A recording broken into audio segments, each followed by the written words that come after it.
এই মুহূর্তে গল international cricket স্টেডিয়ামে আছেন রিপোর্টার তারেক হাসান শিমুল। সবশেষ খবর জানতে সরাসরি চলে যাচ্ছি তার কাছে। শিমুল,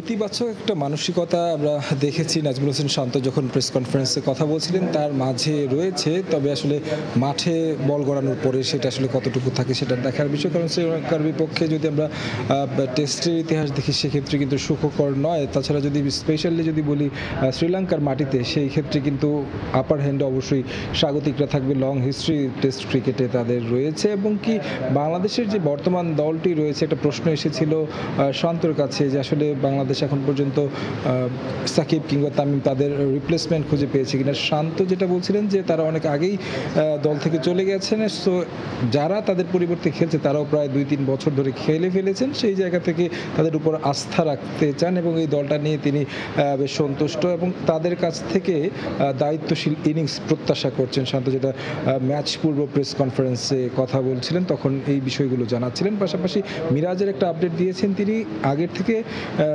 ভালো, তবে একেবারে যে ম্যাচ খেলার মতো পরিস্থিতিতে আছেন কিনা সেই বিষয়টা এখনো পর্যবেক্ষণের মধ্যে রয়েছে। সেই বিষয়টা আসলে তিনি জানাচ্ছেন। অনেকটা বলা চলে যে মিরাজ মনে হয় প্রথম টেস্টের একাদশের বাইরেই থাকবেন, কারণ ম্যাচের আগের দিন পর্যন্ত যেহেতু তিনি মাঠে আসেননি।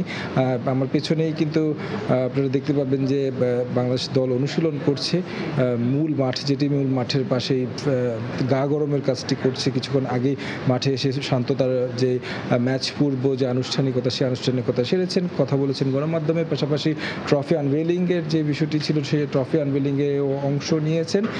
সঙ্গে শ্রীলঙ্কান ক্যাপ্টেনও ছিলেন। তার শ্রীলঙ্কার ক্যাপ্টেন যেমনটা আসলে বলছিলেন যে যেহেতু ম্যাচটা অ্যাঞ্জেলো ম্যাথিউস তাদের একজন কিংবদন্তি ক্রিকেটার, তার বিদায়ী ম্যাচে জয় দিয়ে তার সতীর্থকে বিদায় দিতে চায়, তারাও আসলে জয়ের ব্যাপারে আশাবাদী। বাংলাদেশ দলের বেশ গলে অনেক ক্রিকেটারই খেলার অভিজ্ঞতা নেই, তবে অন্য যে ভেন্যুগুলোতে খেলার অভিজ্ঞতা আছে সেই অভিজ্ঞতা কাজে লাগিয়ে আসলে ভালো কিছুর প্রত্যাশা করছেন নাজমুল হোসেন শান্ত। তো আমার কাছে গল থেকে এই ছিল সবশেষ খবর।